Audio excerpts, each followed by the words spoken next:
Good morning, good afternoon, good evening. स्वागत है आपका अपने चैनल नॉलेज ट्रांसफॉर्म्स में। इस वीडियो में हम आज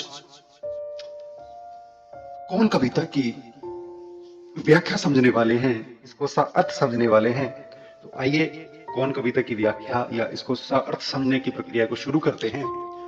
तो इसकी पहली 4 पंक्तियों को पढ़ते हैं, जो कि इस प्रकार से है कि किसने बटन हमारे कुतरे, किसने स्याही को बिखराया, कौन चट कर गया दुपक कर, घर भर में अनाज बिखराया।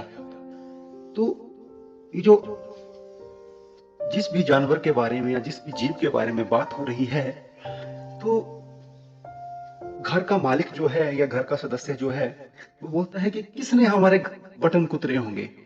वो कमीज के बटन हो या फिर किसी अन्य चीज के बटन हो, कोट के बटन हो। किसने स्याही को बिखराया, कि जो मेज पे रखी स्याही थी उसको कौन बिखरा गया है, कौन चट कर गया दुबक कर, कि दबे पांव आकर दुबक कर, कौन जो घर भर में जो अनाज रखा था उसको कौन खा गया है, और अनाज को कौन बिखरा गया है।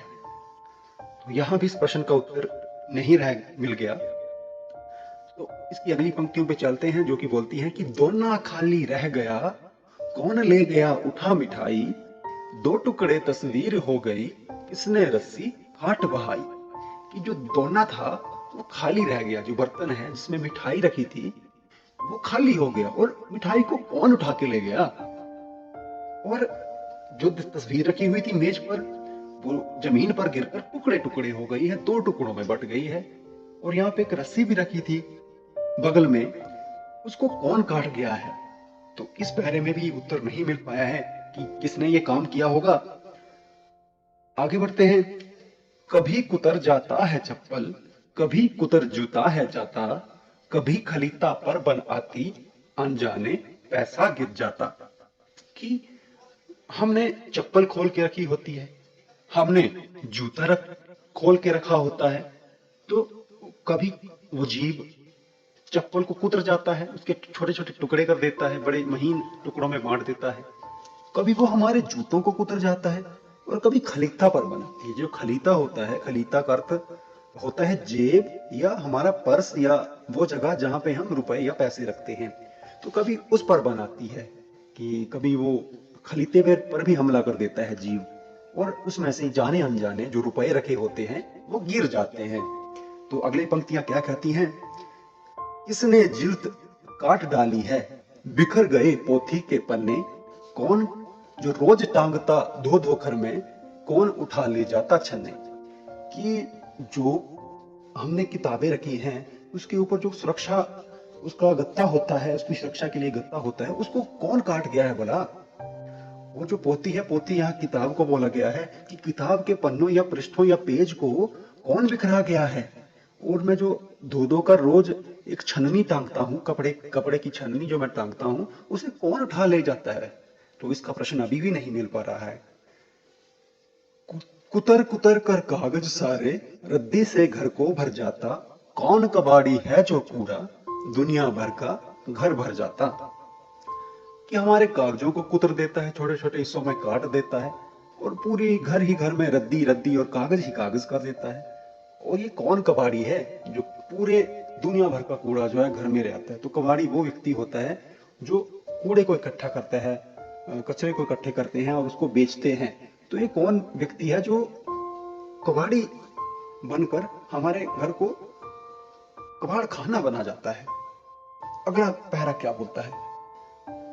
कौन रात भर गड़बड़ करता, हमें नहीं देता है सोने, खुर खुर करता इधर उधर है, ढूंढा करता छुप छुप कोने।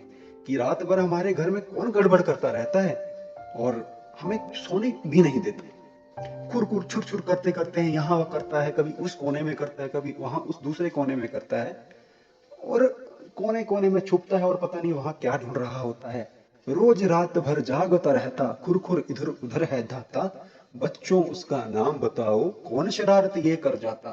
तो अंत में कभी बच्चों से ये पूछता है कि ये जो जीव है, जो चमत्कारी रहस्यकारी जीव है, वो रात भर जागता है और खुर खुर खुर खुर खुर खुर यहाँ वहां खुर खुर करता रहता है, और बच्चों से ये पूछा गया है कि क्या आप उसका नाम बता सकते हो जो ये शरारत कर जाता है? तो मुझे पक्का विश्वास है कि अगर हमने ये कविता ध्यान से सुनी होगी तो हमारे मन में एक ही जीव का नाम चल रहा है। और वो जीव कौन सा है? वो जीव है चूहा। हाँ, बिल्कुल बिल्कुल सही सोचा आपने, वो जीव है चूहा। तो ये जो सारा काम है, बटन को कुतरना, स्याही को बिखराना, दुबक पर चट करना, अनाज को बिखराना, दोने को खाली कर जाना, मिठाई को उठा कर ले जाना, तस्वीर को टुकड़े टुकड़े कर देना, रस्सी को काट जाना, चप्पल जूते को कुतर जाना, खलीते या जेब को कुतर जाना और वहां से पैसे का गिर जाना, जिल्द को काटना, पोथी या किताब के पेज को बिखरा देना, छन्ने को ले जाना, कागज को तितर बितर कर देना और घर को कबाड़ खाना बना देना, रात को गड़बड़ करना और हमें सोने नहीं देना और इधर उधर कोने में छुप के खुरखुर करना। और ये जो रात भर जागने वाला जीव है जो इधर उधर खुरखुर करता है, उसका नाम है चूहा। तो ये चूहा ही है जो ये सारे काम करता है। तो ये थी इस पाठ की व्याख्या, इस कविता की व्याख्या। तो मुझे उम्मीद है कि व्याख्या आपको पसंद आई होगी। अगर ये आपको पसंद आई तो इस वीडियो को लाइक करें, इस पर शेयर करें और इस चैनल को सब्सक्राइब भी करें। तो शुक्रिया है आपका, आपने इस वीडियो को अंत तक देखा और मिलते हैं आपसे किसी तरह की अन्य वीडियो में अगली बार। धन्यवाद। जय हिंद।